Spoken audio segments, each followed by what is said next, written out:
Welcome back to the channel, spinning around as usual, trying to find the light. You know how it is. We are working on the S15 again today.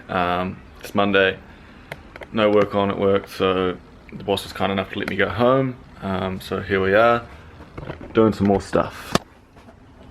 As I was talking about the other day, got the radiator out, taken half of the intake off to get the injectors out, so today we're just going to take this half off and pull some more shit just to clean this all up, because just need to get this ready as soon as possible to get the head sent away to get skimmed, so we can put a new head gasket in and new head studs and start putting it back together, ready to make some power. So we'll go through what we're going to do, and I'll set you up, do a bit of a time lapse as normal, and we'll take some shit off.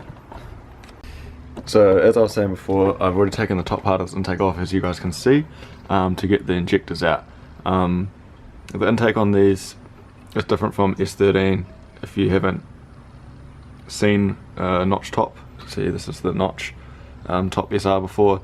The collector, or like the big tube on the S13 motor, sits down the bottom. On these it sits up the top. I'll show you what I mean in a second. And the runners are down the bottom, and then obviously on the S13 SR those are on the top. So injectors sit in the middle. There's a bracket that goes from here and one from there, looks like this. They just go across and they hold the top part of the intake on, and there is the, what's that, 5-6 bolts there, just holding the top part of the runners to the intake.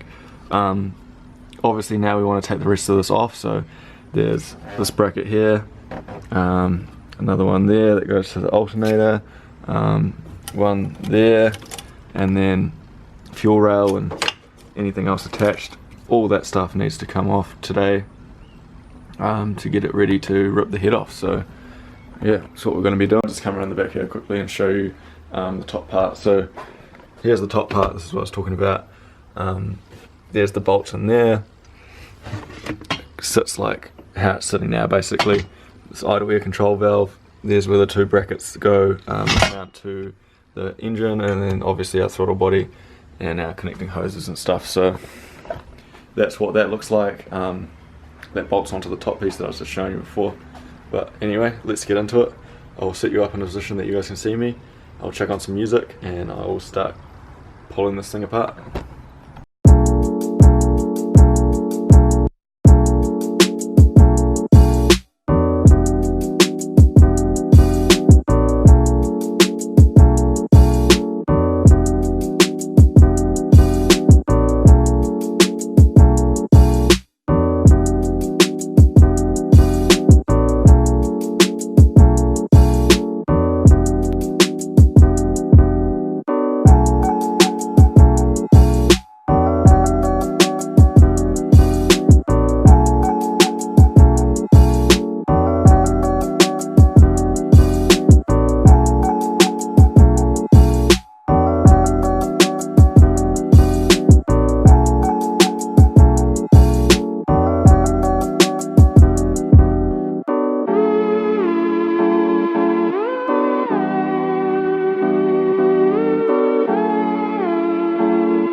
So what you guys just watched me time lapse is taking off the fuel rail, any other wiring, a couple brackets and stuff that are connected on this side. So basically now we're left with this, a little bit easier to work with. So I had two 10 mils here, they were holding on the fuel line right there, and obviously these three across here, fuel rail. I pulled out the wiring harness for the injectors right here, and then yeah, this is the engine loom, cam angle sensor and all that right there. So now basically all we're left with is these bolts along here that hold the intake manifold on. There is a couple lines under here, but they can be hard to get off with this on, so I always find it's easier just to crack all these 12s here. There's two there, one on this side of the intake there, a couple just in there, and then one under here which you can't see as well.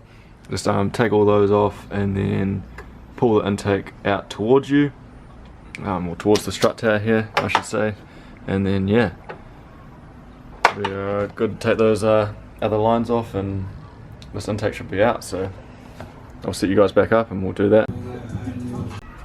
So I've got all the intake bolts out up here, but these brackets are in the way, so I'm gonna quickly undo these. There's one bolt, you guys won't be able to see it on the camera, but it's down behind the alternator.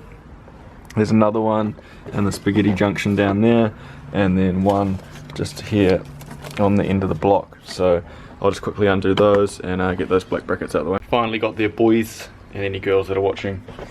Got this intake undone. So, of course it never goes smoothly, eh? Where's that YouTube thing, you know, people do that just works. Anyway, here's the bottom part of our intake. Put them down there, and this is what we're left with. All our coolant lines, vacuum lines, etc, etc. Gasket, it's gonna have to be replaced. Still order a new intake gasket. This one right here, we'll keep them for now anyway. Sit down there. But this is everything we need to take off now, so that basically this is a bare head. We can just pull this out and leave everything else how it is, put those brackets back on, put the intake back on, etc once we get our head back, and be good to bolt on our new hot side. So exciting stuff. That's probably going to be it for today's video. Another short one, I'm sorry, but I'm just trying to keep the content up and show you guys every step of the way as best I can without it taking too long, and you know, just trying to make this work for everyone. So like, comment, share, subscribe. Nearly at 1,000 subs, thanks everyone. The sooner we get there, the sooner the content will be better, so share it around, you know what to do, and we'll catch you in the next video.